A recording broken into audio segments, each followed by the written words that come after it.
I'm Ian Gwynn. I've been involved in motorsport all my life. Grew up from a very small boy in a motorsport family. I've done nothing else. Thoroughly enjoy what I do.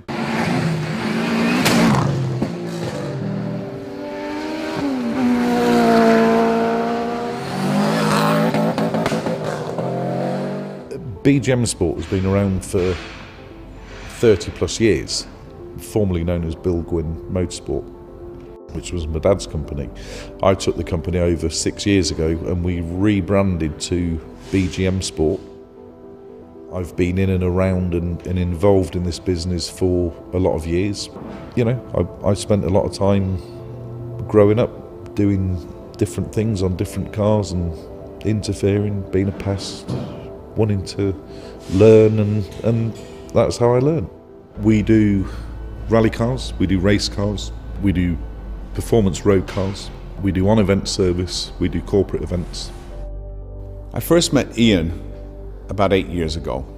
I met him through a colleague and friend, Callum MacLeod, who with myself had been involved in car rallying in Scotland in the 1990s. Ian suggested that there might be an opportunity to buy a works car, and suggested that further it was a possibility that investments in rally cars may provide a good return. That being the case, I suggested to Ian that we should start looking and consider building a collection of cars.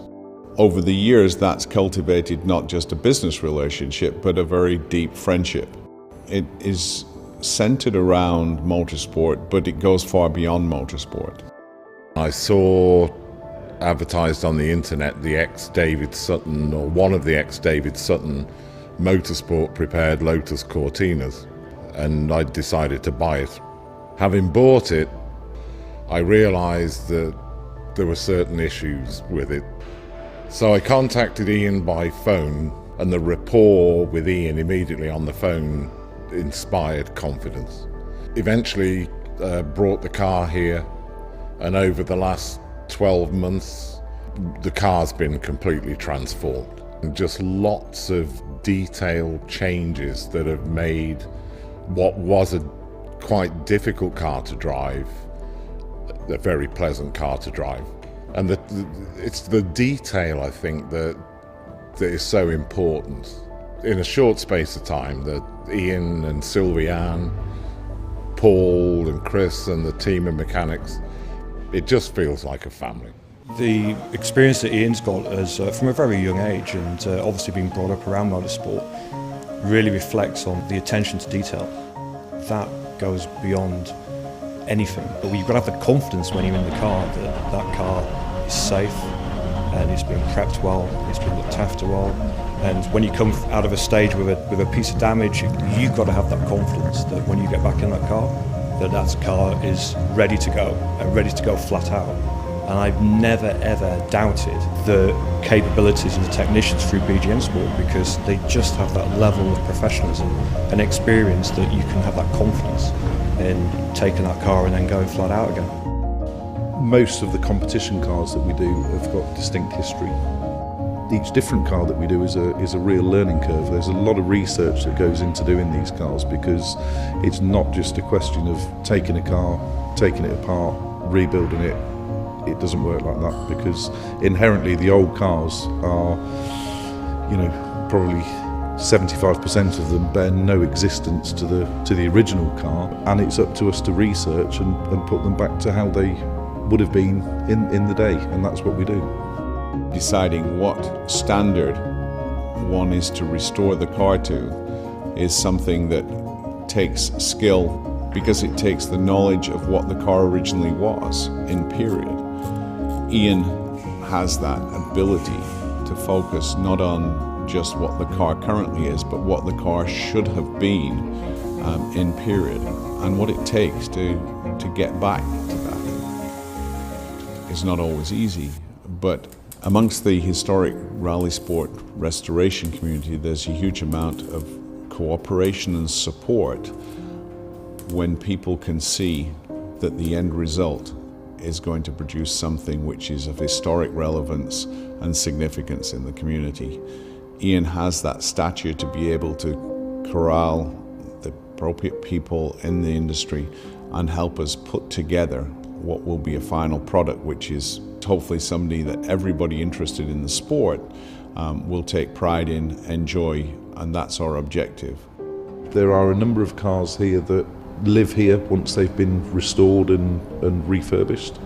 There's a number of cars here that are waiting to be restored and refurbished. So Steve, who's a very, very close friend of mine, is one of my customers, and that's what we do with his collection.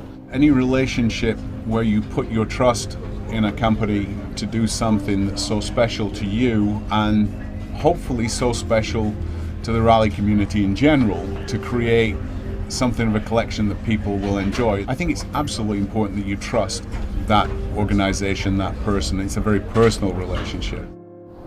It's not all about cars that we look after here. We have a lot of other customers that just bring the cars here when they need prep work doing to them. And we find cars for customers. They will look after their own cars at their own events, whether it's racing or rallying. But we will do the prep work for them here. They'll come and pick it up, take it away. And then on the other hand, we'll do the full on-event package. Preparation is inherently a lot less hours than restoration or refurbishment.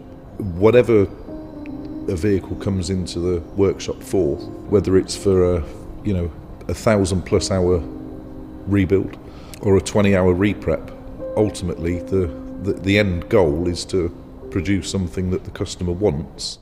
One of the pinnacles of the motorsport calendar is the Goodwood Festival of Speed.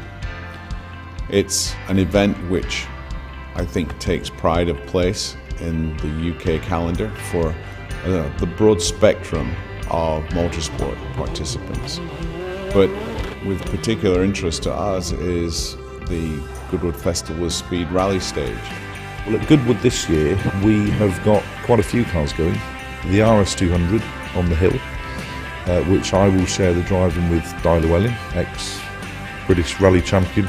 Di's great fun to be around and somebody that will respect the cars and look after the cars.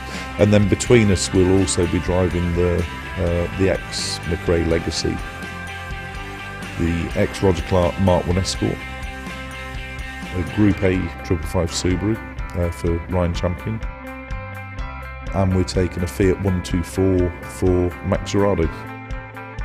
It takes a lot to actually research and reproduce or put things back into their original state. We've really tried to take things back to their original concourse or original provenance. And that's what Goodwood is great about. Goodwood recognises that originality. It likes and values what we're trying to create with the collection.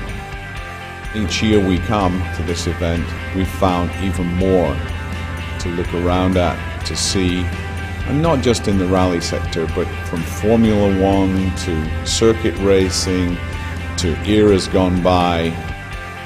Oh, there's a real buzz there. I mean, 50,000 people attending a day, plus all the people that are working there.